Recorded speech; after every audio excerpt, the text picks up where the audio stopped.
इस हफ्ते की शुरुआत हम करेंगे एक मजबूत नोट पर। एक अच्छी चीज हुई है कि इस वीकेंड ना कोई बैंक बेल आउट हुआ है, ना किसी ने किसी और को सहारे की मांग सामने रखी है, तो वो एक अच्छी चीज थी। क्योंकि आपको याद होगा पिछले 2 वीकेंड से पहले वो सिलिकॉन वैली बैंक का फेल होना, उसके बाद क्रेडिट स्विस यूबीएस की डील, उसको लेकर काफी ज्यादा एंटिसिपेशन था। और पिछला हफ्ता हमने देखा है एक सीमित दायरे वाला हफ्ता था, 17,200 ऊपर की तरफ, उसके आगे हम बढ़ नहीं पाए और फिर से 17,000 नीचे की तरफ टेस्ट होता हुआ लगातार दिखाई दिया।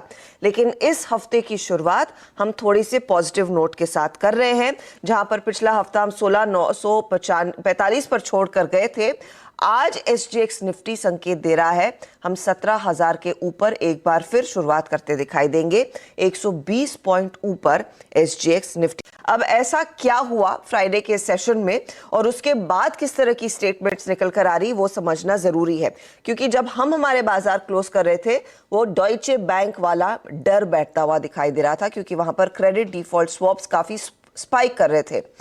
इवेंचुअली हुआ क्या और अमेरिका ने क्या किया और क्या कहा? Neeraj ji, good morning. अच्छी खबर तो यही है कि ओवर वीकेंड किसी ना किसी को बेल आउट नहीं किया। बिल्कुल कुछ नहीं हुआ, यही तो अच्छा पिछले 2 वीकेंड्स पे यही हुआ था कि अब सोमवार को क्या रिएक्शन आएगा। करेक्ट, तो कुछ खास हुआ नहीं, यही अच्छी खबर है। और इसीलिए अमेरिकन मार्केट में एक तेज़ी के माहौल में आप कह सकते हैं बंद हुआ, और लगातार दूसरा हफ्ता जब वीकली बेसिस पे गेन किया है यूएस मार्केट ने। तो ये बात आपकी सही है कि बिल्कुल फ्राइडे को 3 बजे के आसपास जो है डॉइचे बैंक की खबर आई थी। वो दरअसल खबर ये है कि 2028 का उनका एक बॉन्ड है जिसकी वैल्यू $1.5 बिलियन है, उसको उन्होंने कहा कि हम रिडीम करेंगे क्योंकि हमें फ़ंड की ज़रूरत है। लेकिन जैसे ये खबर आई उसके बाद पैनिक मचा, स्टॉक 20% नीचे गया, फिर हालांकि क्लोजिंग बेसिस पे वो 3% पे बंद हुआ। लेकिन वो प्रॉब्लम अभी सॉल्व हुई नहीं है। वो इसलिए सुधर गया क्योंकि सरकार ने वहाँ की कहा कि हम किसी भी प्रकार के सिस्टम में अगर दिक्कत आई तो मदद करेंगे। तो उस वजह से ये स्टॉक रिकवर होके मात्र 3% की कमज़ोरी में बंद हुआ है।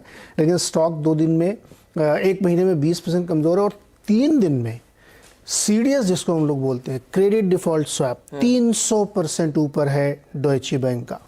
ये संकेत दिखाता है कि इनके जो अलग अलग मैच्योरिटीज़ के बॉन्ड हैं उसमें डिफ़ॉल्ट की संभावना बहुत ज़्यादा है। इसीलिए उसका इंश्योरेंस सीडीएस 3 गुना बढ़ गया। 300% सीडीएस का बढ़ना एक गंभीर चिंता होनी चाहिए। लेकिन चूंकि सरकारों की तरफ से बयान आए हैं इसलिए अभी तक कुछ हुआ नहीं। मुझे लगता है कि यूरोप में अभी ये प्रॉब्लम बढ़ेगी क्योंकि बहुत सारा पैसा अभी भी इस तरीके का है जो रिडीम हो सकता है। तो ये तो थी डॉइचे की कहानी जिसको संभाल लिया गया।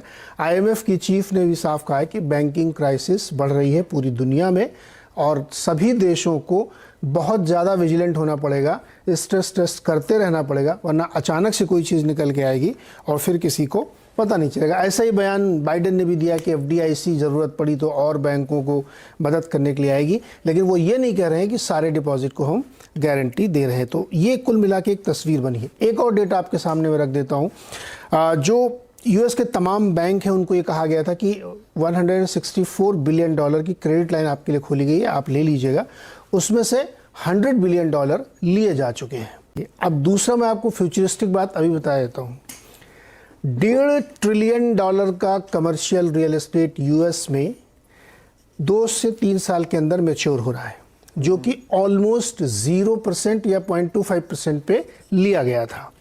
उस बॉन्ड की यील्ड्स बहुत तेज़ी से फ्लक्चुएट हो रही, बढ़ रही हैं, और जिन लोगों ने ये लिया था उनको अभी ये समझ में नहीं आ रहा कि इसका निपटारा कैसे अगले 2 साल में होगा। तो बड़ा ट्रिगर रियल एस्टेट की तरफ से यूएस में आ सकता है, इसको ध्यान में रखिएगा।